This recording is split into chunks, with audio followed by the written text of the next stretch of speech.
Welcome to the Book Faire podcast. My name is Anthony, and this week we have an interview with author Tiffany D. Jackson. A Supreme Court ruling allows parents to opt out of LGBTQ+ public school lessons. Libraries in Ohio are starting to see instability with the state's new budget, and a look at a report showing how the demographic for young adult literature is beginning to change. Now, let's begin with an interview with Tiffany D. Jackson, author of several YA thriller novels about her debut middle grade book, Blood in the Water. Good afternoon, Tiffany. How are you doing today? I'm good. How are you? I'm doing pretty good. Can you start us off by introducing yourself to the audience and the book that we'll be discussing today? Sure. So, my name is Tiffany D. Jackson, and the book we're discussing today is Blood in the Water, my first middle grade thriller.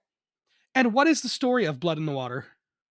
Blood in the Water is about a Brooklyn girl named Kalani who is forced to spend a few weeks of her summer vacation at a family friend's home in Martha's Vineyard, which is an island right off of the coast of Massachusetts. But when a popular boy is found and murdered by the infamous bridge, Kalani must help her friends figure out the mystery, but finds out there's a lot of secrets on the island, including one that may change her life. And for people that aren't as familiar with Martha's Vineyard, what is the infamous bridge? So the infamous bridge is actually called the Jaws Bridge, which is very serendipitous of the timing right now. Not many people know this, but the movie Jaws was actually filmed on Martha's Vineyard. They changed Martha's Vineyard into Amityville Island, and there is this scene where the chief is running across a bridge, and that is what is known as the Jaws Bridge. And traditionally, people will go to the bridge and sort of climb onto the banister and jump off the bridge into the water. The bridge is pretty low, but it's still thrilling enough. And the reason why it's so serendipitous is that this month, or this past month of June, was the 50th anniversary of Jaws. And how does Jaws play into the story of this young teen's disappearance or murder, rather, or death? Sorry. Well, for Kalani, she is very much a fish out of water when she arrives at Martha's Vineyard. Martha's Vineyard is a it's known for being historically Black community, but it's also very much an upper echelon Black community, and she is not used to being around so many rich people, and there's very much sharks not only in the water but on land as well too. And so sharks is very much a metaphor for the type of people that she's sort of interacting with, and the type of people who could have potentially murdered this young boy. And what kind of people does Kalani see as the sharks on land? She's looking at very much the snotty sisters that she is rooming with at her family friend's home. She's looking at some of the other people on the island who tend to they vacation there often. Not many people, or it's Martha's Vineyard is actually historically known as very much a safe haven for Black people since the early 1800s. It's one of the first places that free slaves could go and buy land and feel safe and be away from the Jim Crow South as well too. And so over the time, it's become like sort of like a vacation paradise for people who own homes there or just consistently went to Martha's Vineyard. So there's a lot of high society sort of situations with Kalani, who isn't from a high society standpoint, is kind of experiencing. And who is it that Kalani is staying with while on Martha's Vineyard? She is staying with her one of her grandmother's friends who owns a home there or has owned the home there for a very long time. And so she is also staying with the granddaughters, London and Cassie, which is specifically the two young ladies who also come from a very upper echelon family. They are they're in private school and they have like fancy cars and stuff like that. And Kalani, who is not from a poor, situation, but they look down on her because she is, living in Brooklyn. Her father had just been recently incarcerated for a crime that he says he did not commit. So there's definitely a lot of tug and pull in this situation. And how does Kalani and London's relationship, and how do those two characters show that two people with similar backgrounds can have such different life experiences? Oh, well, I think it's because Kalani and London, who, at one point did know each other when they were like, children, babies. But now London has moved to Connecticut. She's now in private school and she really wants to be sort of this older, mature like her sister, versus Kalani is very much busy, trying to basically become a young lawyer so she could help her father get out of prison. So they have two different kind of goals in mind, but they're both the same age. They're both like the two sort of people who are very, snappy and witty, and they, play off of each other a lot as well too. And with London's aspirations, does that kind of show how where Kaylani has this dream of becoming a lawyer, how it ties to with her dad, how it shows that those differing backgrounds really impacts what these people strive for in their lives, whereas London's is more of a class-based dream, where Kaylani's is more practical. Absolutely. I think that that's something that the girls don't particularly recognize about themselves, obviously. But one of the bigger things, or one of the bigger messages I wanted to, portray in this book is the idea of kids just being kids. I think oftentimes, this middle grade age, it's like they're too young to be playing with baby toys, but they're not old enough to be really dealing with like the severity of teenhood. And so they're in this like frame where they want to prove themselves that they're intelligent enough. So they're doing it in different ways. London trying to, kind of show that she's mature, and Kalani trying to, be a lawyer at like age 12. So they both have this fascinating way of still trying to be mature. But oftentimes people are just saying, like, you shouldn't have to rush to that. You should just enjoy life because you're never going to get this back. And you yourself have written a lot for young adult audiences, which is typically high school to new adult. When writing for a middle grade audience in mind, specifically with Blood in the Water, did you feel that the darker tone was somewhat hindered by the intended audience, or did you feel that you were more able to express what the younger characters were going through without those limitations? It's more of a yes or no, a yes and no, in a sense that I didn't want to baby this book. There's not many thrillers in the world. That's one thing. There's not many like middle grade thrillers, I should say. There's not many of those.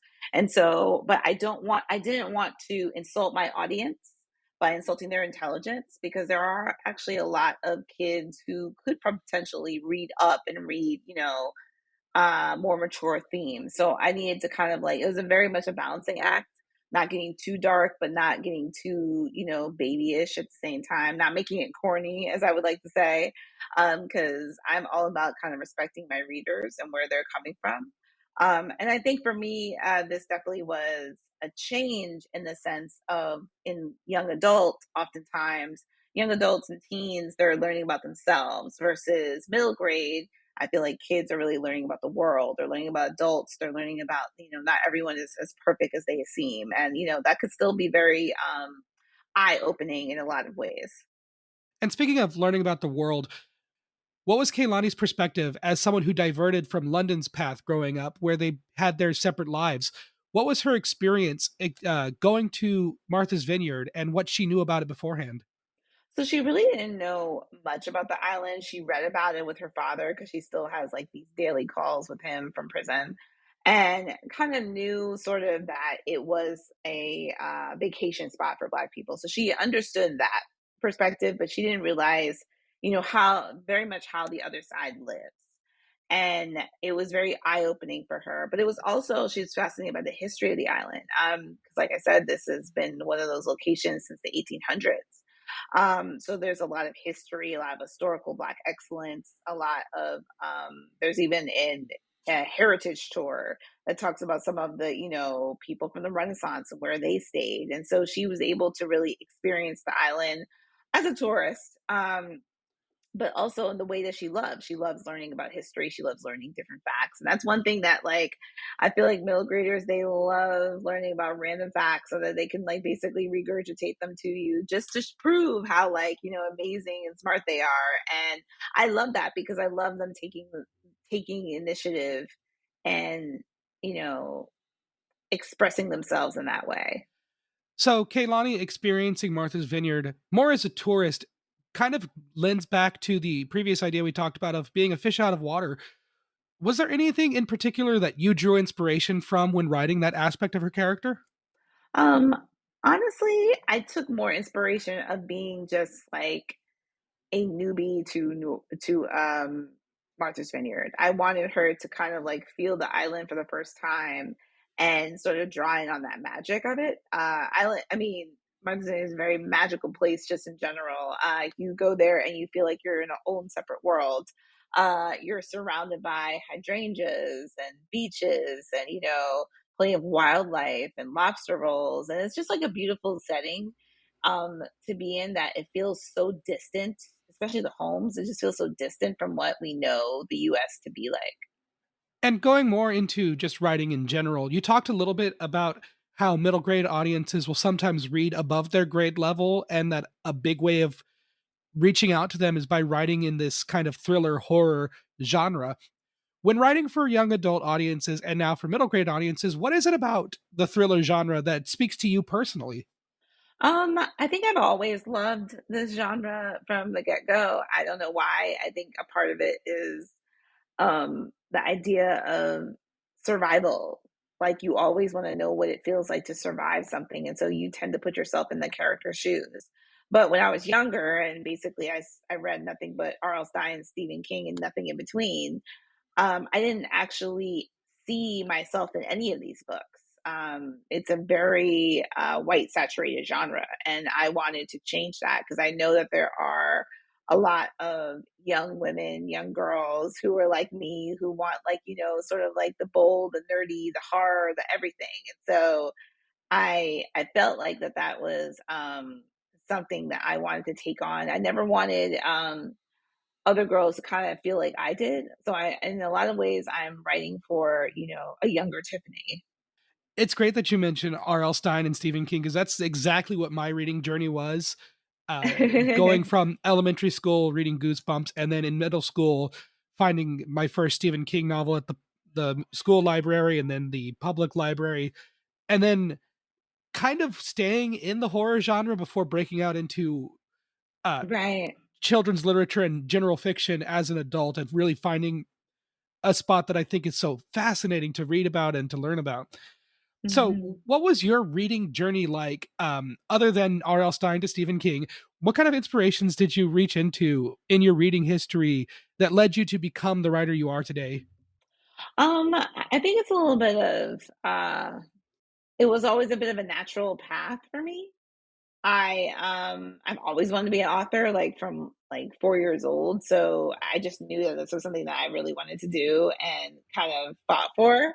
But there are a lot of authors when I think of like Zora Neale Hurston, when I think of Toni Morrison, um, when I think of even Maya Angelou, when I think of all these like Black women authors, um, they wrote with such intensity, and I wanted to apply that to all of my stories. Like, and not necessarily I didn't necessarily start that way, but it sort of devolved into that way. It was almost like it was just meant to be.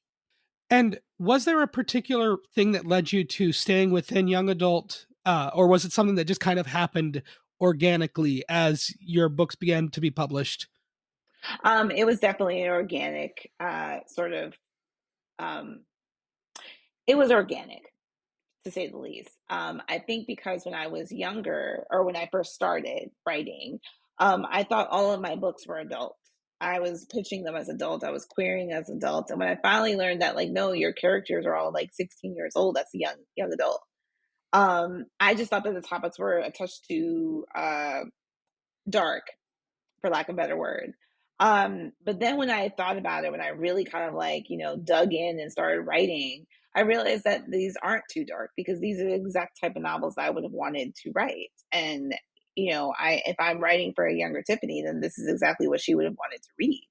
And there was also like the idea that I had a lot of unanswered questions in my life, like things that just happen or things that I've seen and witnessed and said, like, you know, I don't know what was supposed to like what was happening there.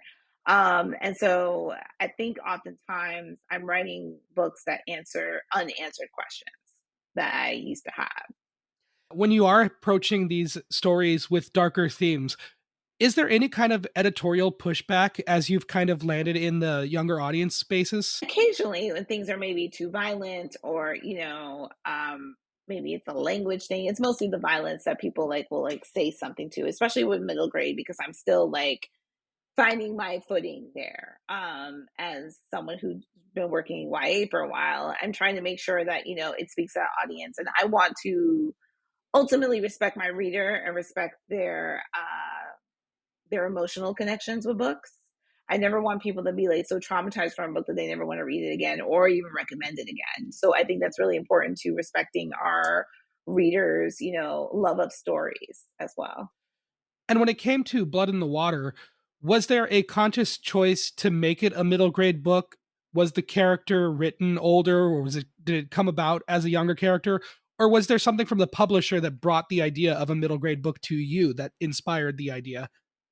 It was a little bit of both. I feel like the publisher, Scholastic, was really interested in writing thrillers, saying that kids were really looking for this. And so they were sort of insistent upon, hey, do you think you can do this?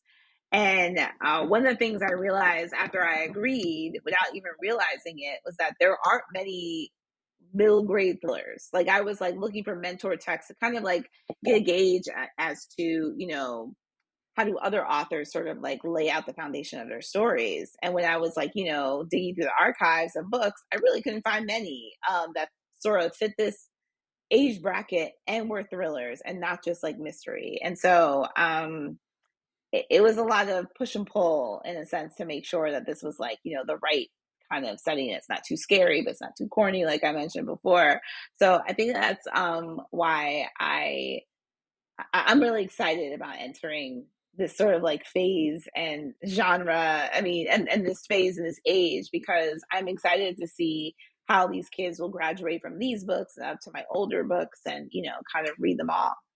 And without the framework of other middle grade thrillers to look at, did you feel any pressure as maybe a pioneer in the space? Did you feel liberated that there was no preconceived expectations, or was it more of just a what do I do now type of situation?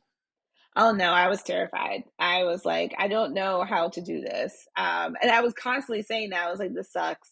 And it was when I was writing it, it was probably a couple months after I just had my daughter. And so my brain was definitely going through a brain fog, definitely having, felt like I was moving through cement a lot of times and trying to get it right. It wasn't so much about like, what I was writing. It was like, am I explaining too much or am I explaining, too little? It was just a lot of questions I kept having. And I felt like one of the interesting parts about it was like, I felt like I was a new author. Like I've never written anything before. And this is my first book ever. And now I'm writing under the guise of like Scholastic, who, I grew up going to Scholastic book fairs and, reading nothing but like Scholastic books for a very long time. So the kind of like, trip and fumble in front of them felt very like, I felt silly the entire time writing this. I was like, do I even know what I'm doing? But it ends up coming out great. And I feel like I'm nervous about being a pioneer in that space or calling myself a pioneer in that space because I'm sure there are other thriller novels out there. I just could not find them, and no one else could find them either. But it's a good feeling to know that there will be more of these type of books for kids that sort of transition them into older reading as well too, but still give them some thrills and chills. So maybe I'm just like proud of the fact that we're like starting this and we're starting to listen to what kids want.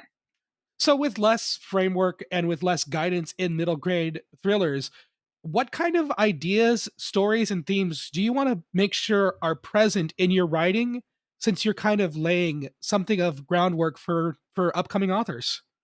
I definitely want to set a precedent and tone of hope for sure. Making sure that kids remember to be kids, especially when you're dealing with heavier topics. It's like remembering that, these are children, that we shouldn't have them only kind of like fighting for their lives the entire time, that there should be some like levity in it. And I guess like continuing to tell stories where kids can learn. Um, and learn in very, kind of underhanded ways. Like, for instance, in Kalani, she's a very observant girl. She notices everything: doors, windows, what kind of color paint is on the wall and stuff like that. And making sure that kids also kind of follow suit, like making sure that they also become like observers of the world and keep themselves safe. And lastly, Tiffany, I like to close out all interviews with this question, so feel free to say whatever you'd like to just give your final words. Tiffany, how do you see yourself and the work that you do as a writer?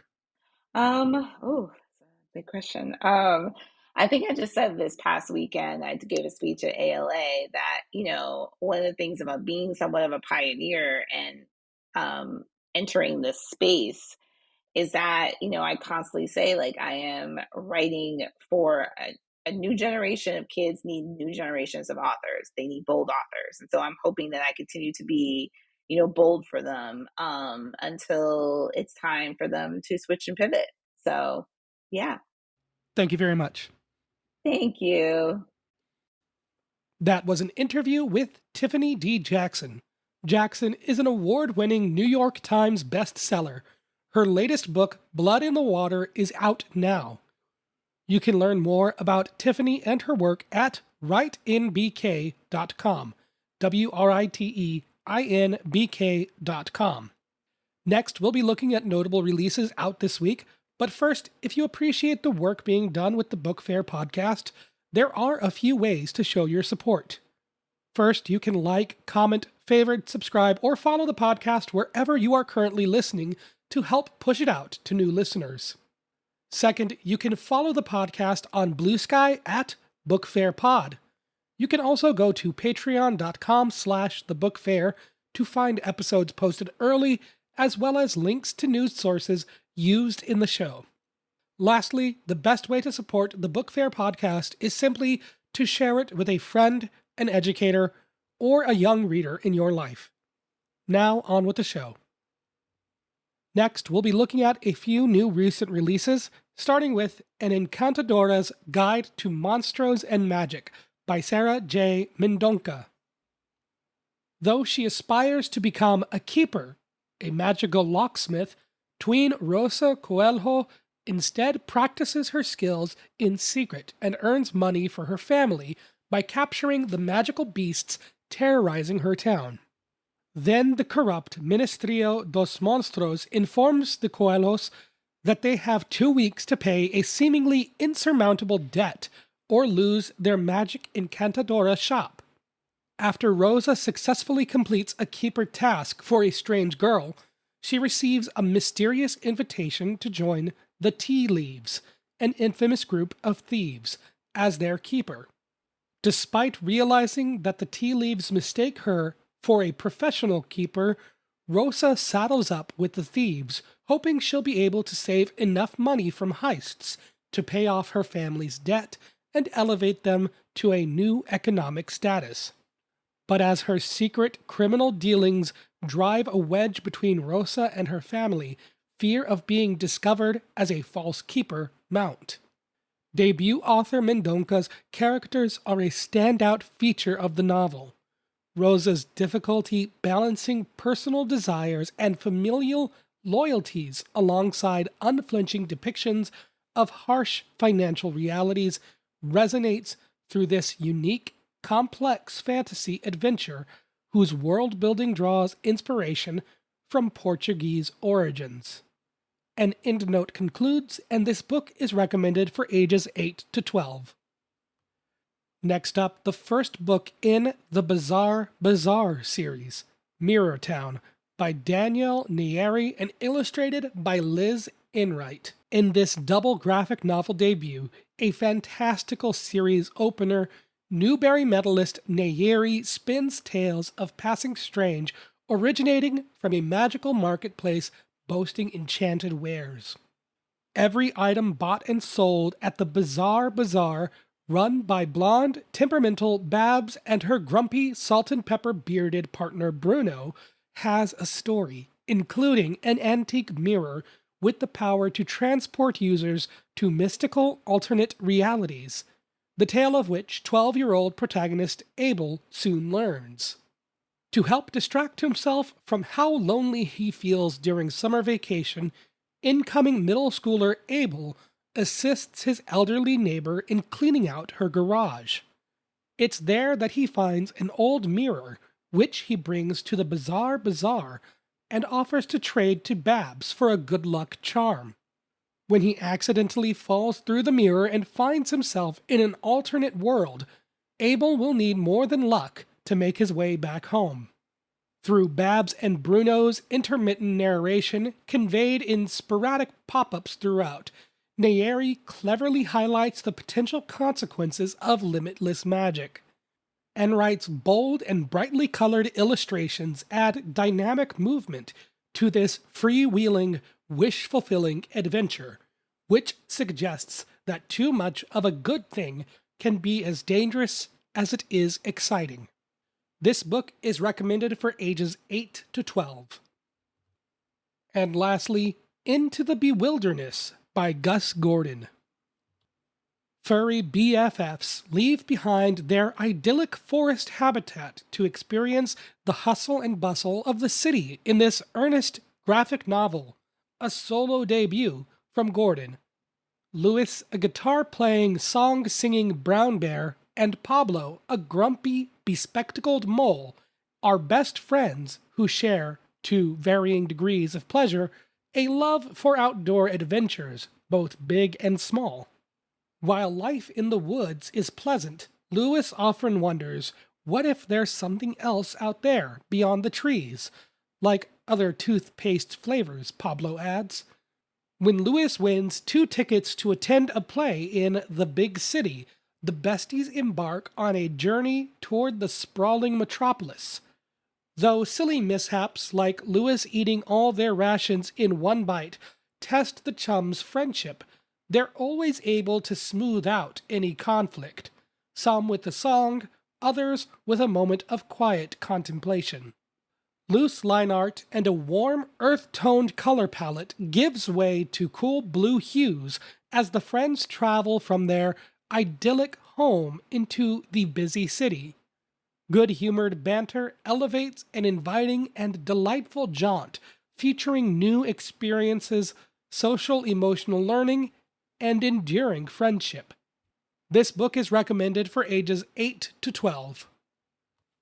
Now let's take a look at some headlines, starting with a ruling from the Supreme Court allowing parents to opt out of positively affirming LGBTQ+ public school lessons. Maryland's Montgomery County Public Schools began including LGBTQ+ inclusive books in kindergarten through 5th grade curriculums. Initially, the school board allowed parents to fill out a form to opt out of lessons relating to LGBTQ+ books and topics. However, in March 2023, the policy was updated to no longer allow parental opt-outs. The change was made without advanced notice to the parents. This change in policy was what led to the court case brought on by parents from religious backgrounds. While for once I am tempted to agree with the community's reaction that the decision to no longer opt out may have been wrong, further reading on the case has convinced me otherwise. Testimony from the district in court states that the decision came primarily due to absenteeism, as students being pulled from class led to disturbances in education. The matter of where to hold students during lessons, policing which students were meant to be out of class, and, most importantly, how students who saw themselves or loved ones represented by books would feel by being isolated and stigmatized by their peers' absences. The district court did not find the plaintiffs presented sufficient evidence that their religious freedoms were infringed, and the appeals court agreed with the decision. This led to Mahmoud v. Taylor being brought to the Supreme Court of the United States. The case asks whether Montgomery County Public Schools must allow parental opt-out and notification if the school will provide positively affirming lessons related to gender and sexuality if it might violate religious beliefs. This case is not about a book ban. None of the books are being removed from schools. This case also does not cover all potential lessons that may contradict with religious beliefs, such as evolution. Next, state libraries face potential funding instability with the new Ohio state budget. In a previous episode of the Book Faire podcast, we discussed Ohio's new state budget, which delegated previously guaranteed funding for libraries to a line item, which now the governor has full authority to change or cut if they choose. Though legislators claim the change shouldn't make much difference. Nick Tepe, director of Athens County Public Libraries, has said that this potential for sudden change makes it difficult to make long-term plans for libraries.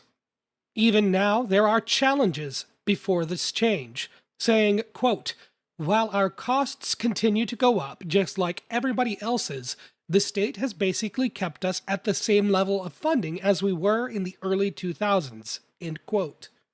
The budget also sneaks in language that would restrict placement of books and other media related to sexual orientation or gender identity.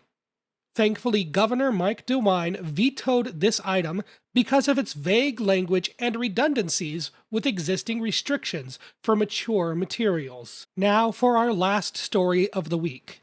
Young adult literature is not as young as it used to be, according to a librarian's research. Allie Watkins, research and instruction librarian at the J.D. Williams Library, has published her research into the increasing age of young adult protagonists in the new review of children's literature and librarianship. Watkins looked at 10 years of New York Times best-selling young adult novels and found that protagonists are more likely to be 17 years old or older, with fewer and fewer novels focusing on characters in the 12 to 15-year-old range. Watkins also mentioned that librarians have been talking about the aging up of protagonists. Quote, "I worked in public libraries for a really long time in youth services. So my colleagues and I were ordering books and reading the galleys, and we saw this problem in real time. One of the things we kept asking ourselves was, are we losing our younger readers because of this?" End quote. During her research, Watkins frequently visited her local public library and spoke with head librarian Meredith Wolfe. They both saw that young teenagers and their guardians would more frequently look for books within the middle grade sections, since the young adult books feature more mature themes and older characters. It's important for books to reflect their readers, and when young adult, an age group that used to focus on high school-aged children, no longer represents young readers, they will begin falling out of reading them as frequently. While YA is a massive market, it is likely being hindered by its own success. As the genre has spread into the mainstream, new books are looking to appeal to a wider audience than before. I've discussed with authors before, as well as in tangents throughout this podcast, that young adult has always been a misnomer. There should be a delineation between fiction written for teens in high school and people just over the age of 18. Not that there can't be cross between the demographics. New adult has been a name for an age group for a while, but it's not as widely adopted as young adult. Identifying the themes and reading levels that would be used to create a new demographic specific for high school students is beyond the scope of this podcast, however. While the issue of YA becoming an older market isn't inherently problematic, there can be an issue while books are being written with more mature themes that are being targeted at a younger audience. As avid readers in the middle school or early high school ages might venture into the YA section of bookstores. I've always strongly opposed book bans, but that doesn't mean that I think any child should have instant access to every book. Allowing librarians and parents to be able to trust that books targeting younger audiences are indeed appropriate for those ages will help, not just by avoiding mature themes, but by truly representing their readers. This study from Watkins shows how children who find young adult books that have older protagonists are less likely to finish them. Ultimately, encouraging young people to read is the goal, and the market having a gap from the age of 13 and the end of middle grade to 18 years old in young adult could lead to fewer people in those age groups maintaining an interest in reading. This will conclude another episode of the Book Faire podcast. If you wish to read more from any of these stories mentioned today, you can find links to sources at patreon.com/thebookfair. Following is free, there is no need to pay to access any posts, and you'll receive updates by email when episodes get posted early. You can also follow the podcast on Blue Sky at BookFairPod. And of course, if you appreciate the Book Faire podcast, consider sharing it with a friend, an educator, or a young reader in your life. Thank you so very much for listening, and as always, I'll talk at you next time.